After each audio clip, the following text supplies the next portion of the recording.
Prvé auto som ukradol, keď som mal 14 alebo 15 rokov. Ale na mojej robote si 8 hodín a tam tak 20 minút kľúčov celé so všetkým. My sme mali peniaze, my sme mali volky, my sme mali auta, my sme mali byty, kokos, všetko úplne. Tá problematika bola veľmi zlá v tom, že bolo veľmi veľa tých kradnutých aut, veľmi málo nájdených alebo objasnených.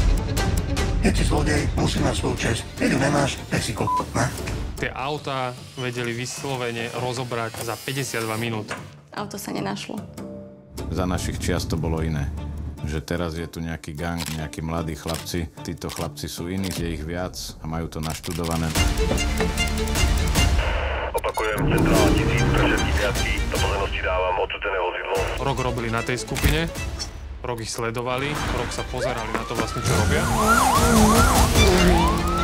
Najcennejšie je tá hlava toho celého. Odpočítavam 5. Lynx komando bolo nasadené z dôvodu, že bola tu veľká akcia, veľkého rozsahu.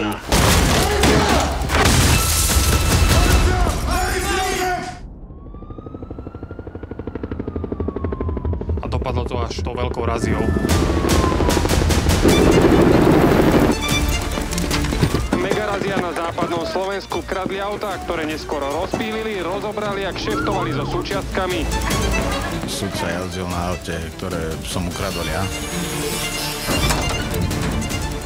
Nehovor k***tiny do telefónu. Nedá sa to robiť bez toho, aby niekto nebol za tebou.